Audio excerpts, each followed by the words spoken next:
Righto guys, we'll get underway with our meeting of the submissions subcommittee once we ditch this mic.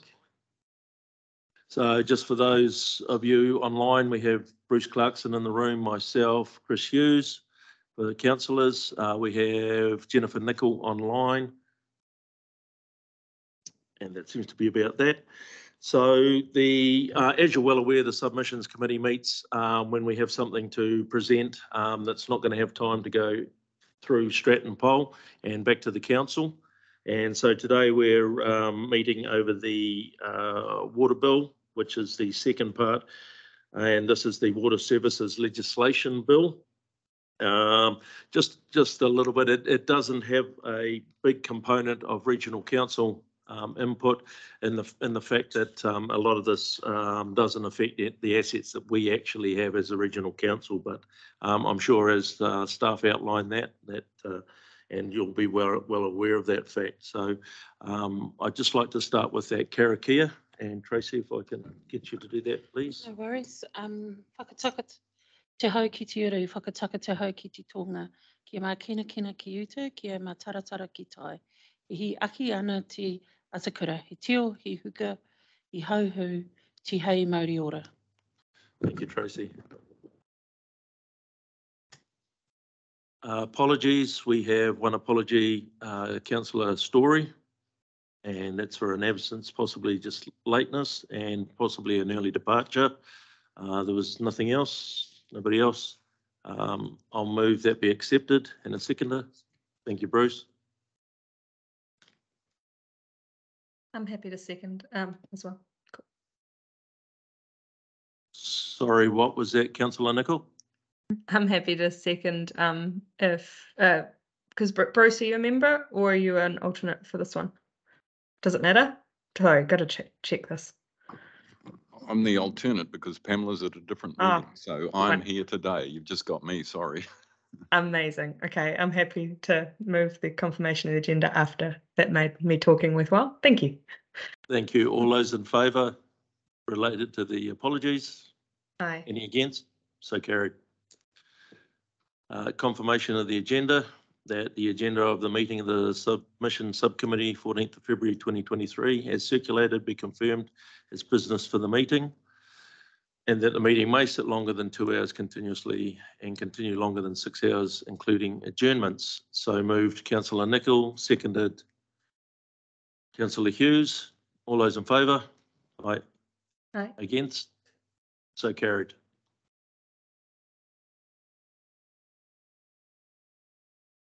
Right, we'll now move on to the staff part of the afternoon. Thank you, Tracy. Thank you, Mr. Chair. As the Chair alluded to in the introduction to the meeting, we are looking at the two water services bills, Water Services Bill number 2 and Water Services Bill number 3. One of those we did not choose to submit on as it was very much focused on some commercial matters that were very specific to the entities. With us today we have Annika Hamilton, who will be presenting, who is supported by Alejandro, her team leader. We also have Hugh Keane. You may or may not have met Hugh. Hugh is a team leader in our resource use directorate and has spent many years working with our TAs, I guess, Hugh, on wastewater treatment and a lot of those infrastructure things that will soon look to be transferred to a water service entity. And online we have Thomas Wilding, team leader water and science, and JP, who is also a policy advisor who works in Alejandro's team. So without labouring the point, we'll pass over to Annika to take us through the high points of the submission and then respond to any queries. Annika. Thank you, Tracy. One moment, Annika. Don't turn it off. Leave it on the entire time. Okay. So if the chair's happy for me to do so, I'll just summarise our submission first. Thank you. Taking questions. So this submission is on the Water Services Legislation Bill, as already mentioned, and that forms part of this Three Waters Reform Programme. So the Three Waters Reform Programme was launched with the purpose of significantly improving the safety, quality, resilience, accessibility, and the performance of three water services. So those services being drinking water, wastewater, and stormwater. The Water Services Entities Act was the first component of this reform, and it received royal assent in December last year. So this was the act that established those 4 water services entities who are going to provide the drinking water, wastewater, and stormwater services from 1 July 2024. This second bill, the Water Services Legislation Bill, which is the subject of our submission today, it sets out the powers and functions of those 4 entities. And those powers and functions are necessary for them to deliver the water services in place of the territorial authorities. It's essentially an omnibus bill, so it amends various pieces of legislation throughout. It includes mechanisms to transfer water supply, wastewater and stormwater assets and liabilities to these new entities. It provides legal powers for the new entities to charge households and businesses for water services.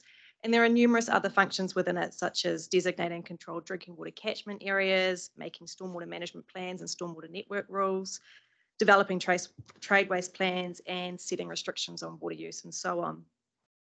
The third bill is the Water Services Economic Efficiency and Consumer Protection Bill. That was also introduced to Parliament at the same time as the Water Services Legislation Bill. Forgive me, there's a few words in there. And this one essentially implements the economic regulation and consumer protection for the regime. Our draft submission, as Tracy's alluded to, does not address this bill as it doesn't address any of the functions and responsibilities of regional council. So our submission on the Water Services Legislation Bill, it's reasonably brief because the bill does not substantially impact the roles and responsibilities of regional councils. Waikato Regional Council does not own or partially own water supplies that are covered by the components of the bill. And I just also highlight that infrastructure used by Regional Council as river and flood management scheme operators is outside the scope of the Three Waters reform. So to highlight a couple of our key submission points, the submission supports the provisions in the bill requiring engagement with Regional Council, but it requests that any new roles and responsibilities are accompanied by appropriate funding and implementation guidance. The submission highlights the importance of aligning the provisions and outcomes in this bill with the resource management system reform. It seeks to further define stormwater network. Stormwater network currently includes green water infrastructure in the definition, and it also includes overland flow paths. This submission seeks to include artificial watercourses as well to make it really clear that natural receiving environments aren't captured in the definition of stormwater network, which will clearly delineate Regional Council's role from a water services entity. The bill gives the water services entities powers to undertake work on land if it's necessary or desirable to do so, and the submission notes that this is a broad power and recommends that the word desirable is removed. It also seeks to remove the proposed clause 95H in the bill, as this has the potential to make a water services entity an affected party in most resource consent applications, which we assume is an unintended consequence, resulting in an increase in limited notifications. Finally, another key point we're raising is that the bill should incorporate requirements to have regard to the emissions reduction plan and the National Adaptation Plan. Happy to now take questions. Thank you, Annika. We'll go to Bruce.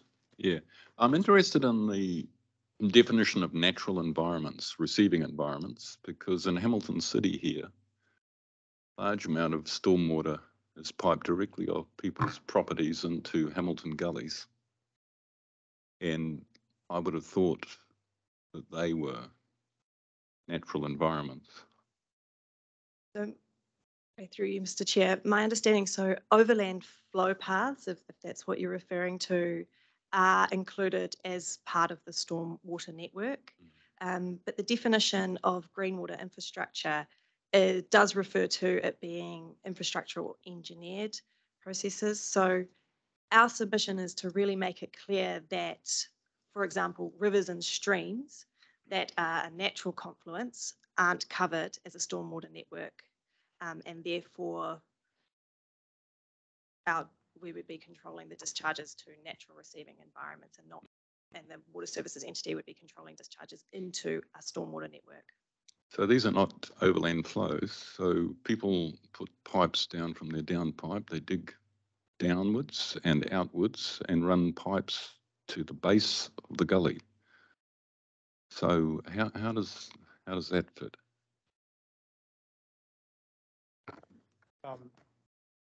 To you, Mr. Chair, so our understanding is from the controls that we have currently, we asked for district councils, Hamilton City included, to produce comprehensive catchment and storm water management plans as part of the comprehensive resource consent. Even though they control the way the water moves in some of those areas, and when the building consents are granted, we still control the discharges that are done into those natural water bodies.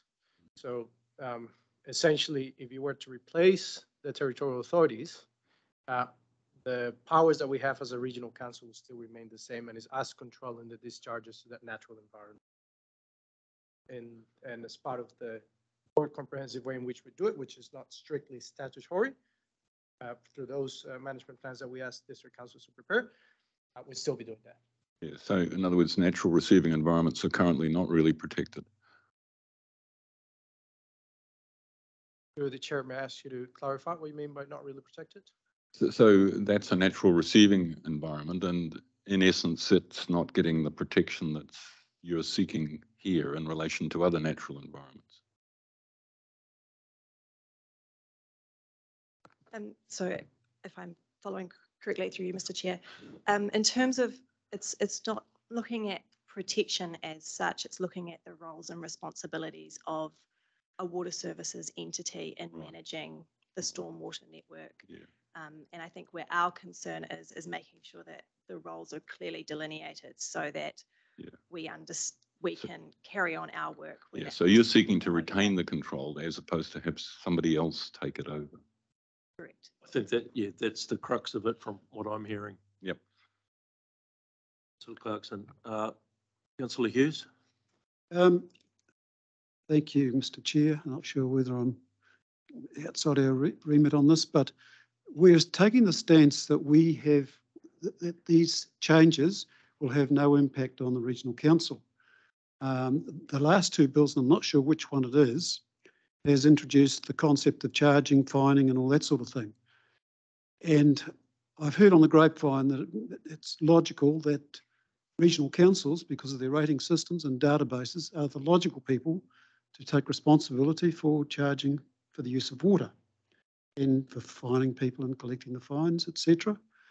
And also included in the bill is a horrible little twist in the tail that I'm sure not many people are aware of, is that all ratepayers will become collectively liable for the bills, or if you like, the obligations, long-term and short-term obligations of these new water entities, limited to the region within which entity you're being supplied by the services.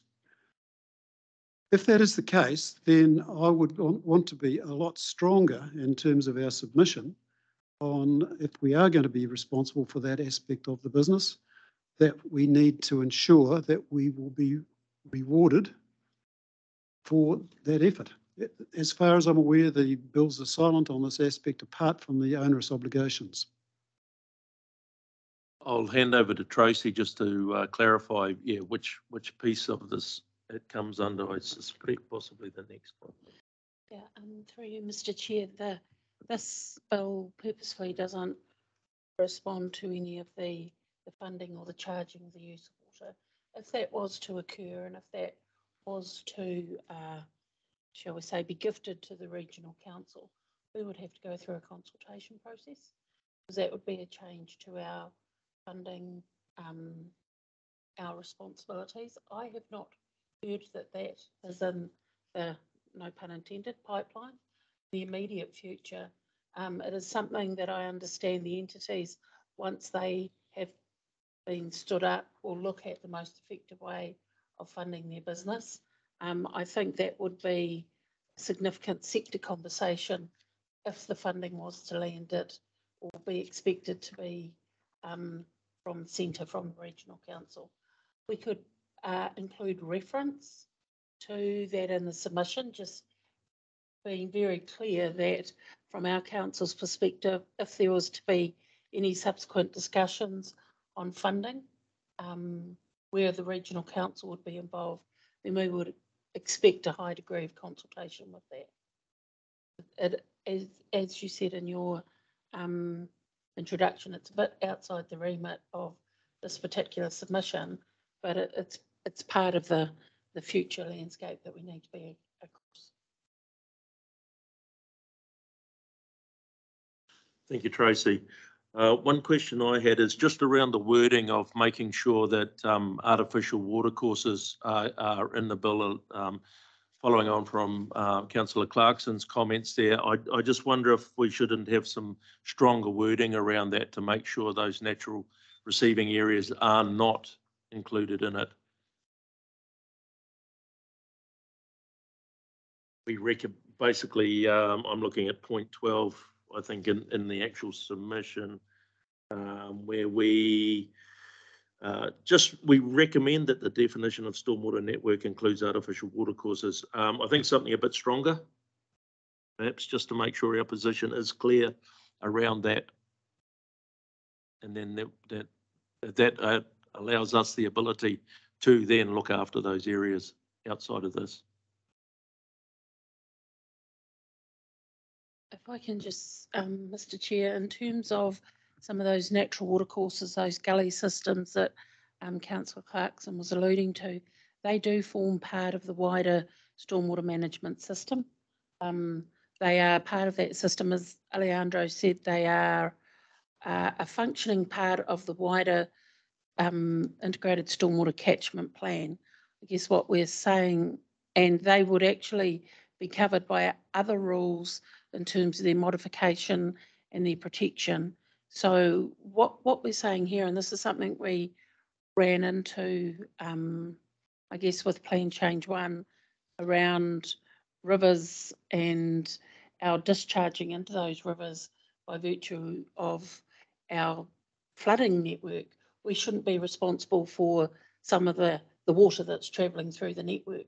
While we manage the network, there is a whole lot of people who are feeding into that. So for me, it was this submission really clarifying what we're talking about in terms of artificial watercourses and being very clear about that, because I suspect there's going to be a bit of legislation tripping over one another. Perhaps what the submission needs to do is recognise the function of natural watercourses in the wider stormwater management network. I'm not sure if the bill in fact does that in any way, shape or form. It's probably silent. I think my understanding is it's silent on that. Yeah. Yes. Thank you. Councillor Clarkson? Sorry.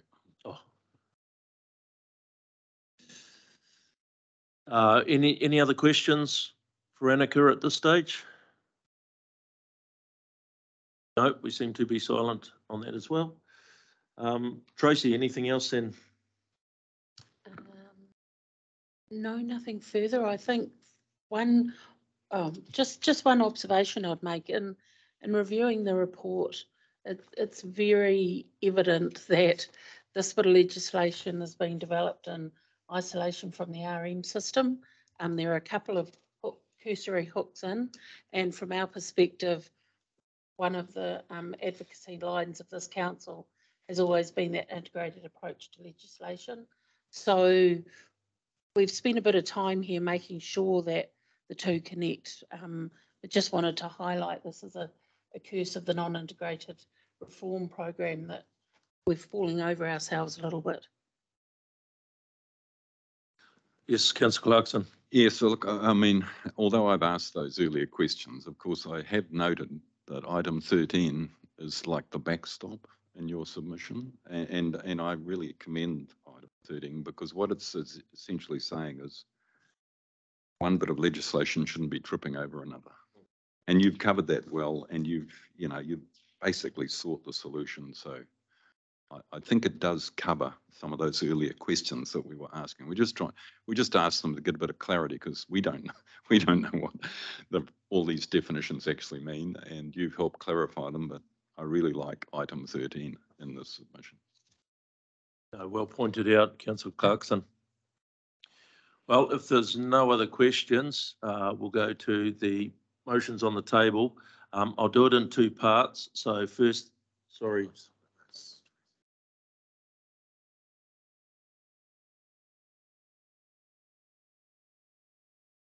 Get rid of one of them, don't we?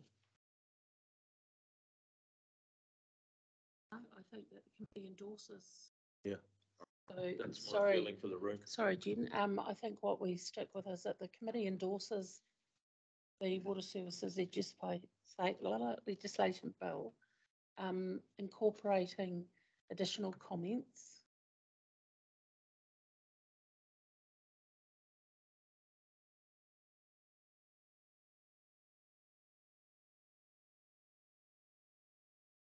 from members and from, including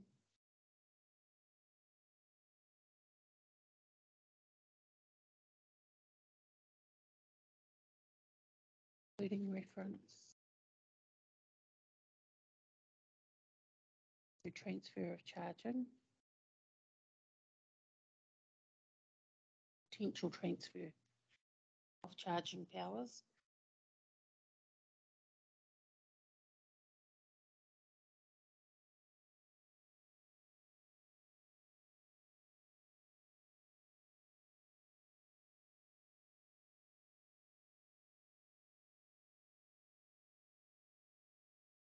Of charging powers. charging, and I think if we just put something in there around increased visibility of the matters raised in paragraph 13.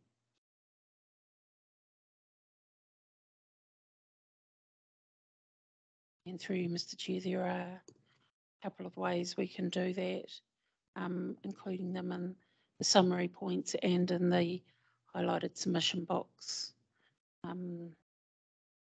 that sits above paragraph 9. Before we go to the vote, I'll just go back to Councillor Clarkson. Oh, I won't go back to Councillor Clarkson. So we will now do this as one piece. And you can see it there before you. I will quickly read it out, that the report submission on the Water Services Legislation Bill Submission Subcommittee 14th February 2023 be received, and that the committee endorses the proposed submission on the Water Services Legislation Bill, incorporating additional comments from the members, including reference to potential transfer of charging powers, increase visibility of matters arising in point 13 of the submission. Increasing visibility. Through you, Mr. Chair, we can tidy that up. Essentially what we're saying in the second part is taking into consideration the matters raised by Councillor Hughes and Councillor Clarkson, and we will tidy that up. Thank you, Tracy. So if I can have a mover and a seconder. Councillor Nicol. Right, yeah, it was just to get my chance to say thank you to the staff for the submission. I do really like the holistic nature of it, and the comments that we've added here add to it as well. So thank you for everyone involved. In particular as well, obviously noting that last one around reminding them that since some of the reasons they quote around this reform being to adapt to climate change, to really bring in that National Adaptation Plan and Emission Reduction Plan reference. Thank you. And happy to second. I think somebody already moved. No, we will have you as the mover and a seconder. Thank you, Councillor Hughes. All those in favour? Aye. Any opposed? Thank you. So carried. So we'll just finish off. I will go back to Tracy for the closing Karakia. Thank you. Kia ora. Unuhia mai te uru tapinui. Kia wātea, kia māma, te ngākau, te tinana, te hingi ngaro. I te ara takatū, koiera e rungo, I whakaerea aki ki runga, kia tina, huie, tākie. Thank you, Tracy. Just a closing comment. Once again, I'd like to echo Jennifer's comments as well. Just thank you very much, staff, for a comprehensive and well tabled report. Thank you. Meeting closed at 2:26 p.m. No, I can't go home. No. Plus, for some reason, you guys want me back here tomorrow.